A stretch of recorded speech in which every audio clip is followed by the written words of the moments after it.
Hey everyone, I'm Timmy King, and if you're new here, welcome. As you can tell by the title of this video, I want to talk about Jehovah's Witnesses and social isolation.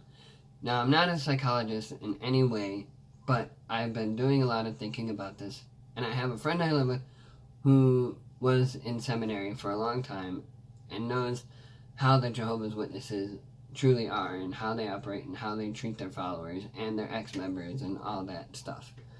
I want to get into first, I've talked about this in my previous videos. There's 3 layers of disfellowship.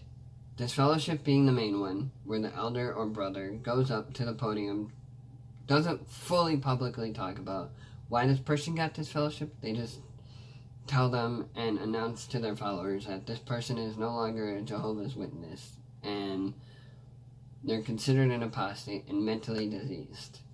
That's all there really is to it, leaving them feeling on an edge. Then there's disassociated. You can choose to leave a letter if you wish why you're leaving. You'll get harassed, but if you choose to leave that, then whatever. Then there's faded away, like I did. I've been gone for almost 6 years now, and I've talked about this in my previous videos. Obviously, granted, I was born and raised in it, but left by force because I was tired of not being treated like a human being. Anyway, this makes a lot of sense. I've seen some comments about this, how there's social isolation in the Jehovah's Witnesses.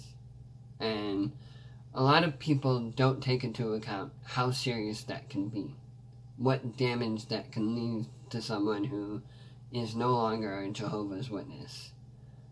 I'll leave a link in the description about how social isolation works. Obviously, like I said, I'm not a psychologist, like I said, in any way, but I'm just going to read to you here the emotional impact of loneliness. On the emotional side, the perception that social support is inadequate is associated with depression, which, if severe and untreated, is associated with increasing disability, loss of weight, disturbed sleep, and thoughts of suicide or actual suicide. Loneliness can also lead to a self-defeating sense of hopelessness and helplessness that can perpetuate isolation. It can become a vicious, unrelenting cycle. So this is what I'm talking about. This is what I mean. When a Jehovah's Witness gets disfellowshipped for even just having a different belief system, they're isolated from it. They're told to never talk to their friends or family again if they have family that are still Jehovah's Witnesses, or friends, obviously, that are Jehovah's Witnesses. They are instructed to never talk to them again, because that's how mind control works. That's how an excessive amount of mind control works. Like I said, I live with a friend of mine who worked and was in seminary for a long period of time and knows how the Jehovah's Witnesses truly operate.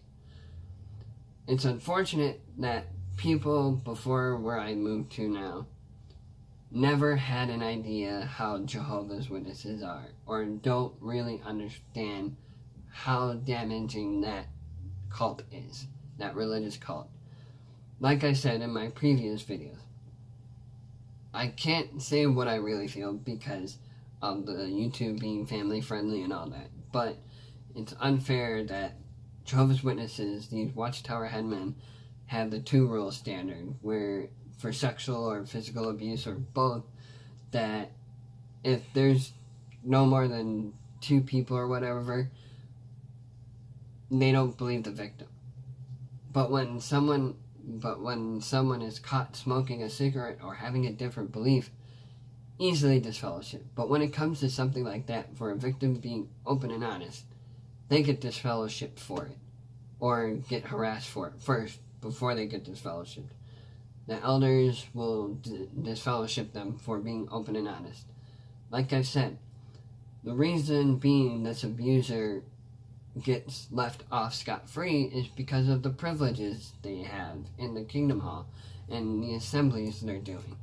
And no one in the Kingdom Hall knows it, so that's why they won't tell anyone about it, because of the privileges being left in the Kingdom Hall that the abuser is having. And with the victim, the mistake the victim makes is going to the elders. I get it. I get why these victims go to the elders first and not the police. It's because they think they're going to find comfort from these elders and talk about the situation, thinking they're, again, going to find comfort. Granted, I wasn't sexually abused, but I can sympathize with the victim who was abused in any way. I mean, me, like I said, I was abused different ways, but whatever, that's besides the point. I'm just talking about the fact that social isolation can really be a harmful threat to people, and it can take a toll on the body and mind that a lot of people don't really see when they meet someone who was once a Jehovah's Witness. They don't really truly understand what it's like to be in that position that someone like myself was once in. But anyway, I wish people could see how damaging that cult is. Like I said, I have a friend I live with who does understand what I went through. Granted, obviously, like I said, I was never sexually abused, but I do sympathize with the victims who make the mistake of going to the elders, but it's not their fault, because, like I said, they think they're going to get comfort out of them, from them, about what happened with the person that did the abuse. And like I said, it's unfortunate, then they sweep it under the rug or threaten them by telling them they'll disfellowship them.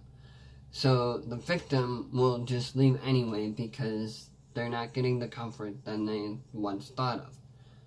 What should really happen is the victim should go to the police first to get an idea and really do some research about it. As uncomfortable as the victim may feel, they should write down the description in any way. As uncomfortable as they may feel, they should write down every detail what happened during that time of event from the Jehovah's Witness member that did the abuse. They should write down every detail of it and then be able to investigate. Because unfortunately, for the Jehovah's Witness' sake, it goes more unreported often than not. And for whatever reason, before social media took off into this course of group, it's unfortunate that those people who had committed suicide because of the social isolation, just for talking about what had happened in the Kingdom Hall, not obviously in the Kingdom Hall, but in the Jehovah's Witness congregation, they get shut out for it, and no one listens to them, and they're left feeling lonely and depressed.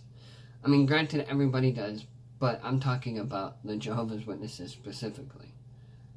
Not too many people see how much of a harmful threat these Jehovah's Witnesses are, and don't realize the seriousness that is left within that religious cult.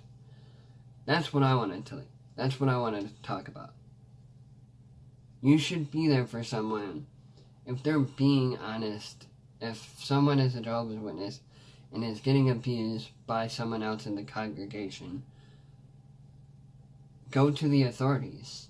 It really will make a difference. Don't go to the elders. That's a mistake that a lot of these victims make. If you watch this video and you're abused, go to the authorities first. Because like I said, I saw it in an article. I'll have to look for it again. Hopefully I'll leave it a link in the description below and sometime soon. But like I said, it's unfortunate that the victims of abuse don't report it more often than they should. It goes left unreported. And I get it. I get these people that were victims of abuse think they're going to find comfort out of the elders, but they wind up making that mistake. And it's not their fault, but that's just the unfortunate reality of it. Like I said, anyone who though, has, just for having a different belief system, gets disfellowshipped for it easily. Or if they're caught smoking a cigarette, gets disfellowshipped easily. But when it comes to abuse, they don't think, they know about it, but they don't want to lose the person that's getting the privilege that has that privilege in the Kingdom Hall and in the assemblies. And they don't want their followers to know about it. So that's why they'll shut out the victim instead and make the victim look bad. And that's why they'll tell them they'll get disfellowshipped for being honest about abuse. I wish a lot of people could take it to heart, not just for abuse, but in general, how dangerous this cult is, how harmful they are, how much damage they're doing to the children and obviously to the vulnerable victims in that organization. I wish a lot of people who don't know much about them, if you're watching this video, do some research. The only closest thing that has gotten them exposed is the $35 million lawsuit for child abuse and all that stuff. Like I said, if you're an ex-Jehovah's Witness, I'm sorry that you thought you would find comfort out of the elders and wound up not. But if you're a Jehovah's Witness and you're getting abused, heed my advice. Please do us all ex-Jehovah's Witnesses a favor and go to the authorities and report it. That'll give at least some common ground to the authorities of it. Go to a lawyer, anybody that isn't an elder, obviously, and talk to them first before going to the elders. Like I said, I know you might find comfort in thinking they're going to help you, but they won't. It's happening worldwide more often than, again, it's going unreported about this. And people, at least in the Jehovah's Witnesses organization, need to speak up about this. Need to speak up the safety precautions of this. Like I said, I wasn't sexually abused, but I can sympathize and understand what it feels like to leave with feeling hopelessness and loneliness. There are ex-Jehovah's Witnesses like myself out there that will be there for you and support you and be there and talk to you with whatever you're feeling, that have good intentions to talk to you and help you through it. Also seek help too as well with whatever it is you're feeling from that religious cult that you don't feel safe in. And that's what I wanted to talk about. Again, if you have any ideas, leave them in the comments. I'm willing to take any advice, what I should talk about next in the Jehovah's Witnesses. It'll really help push my channel out there.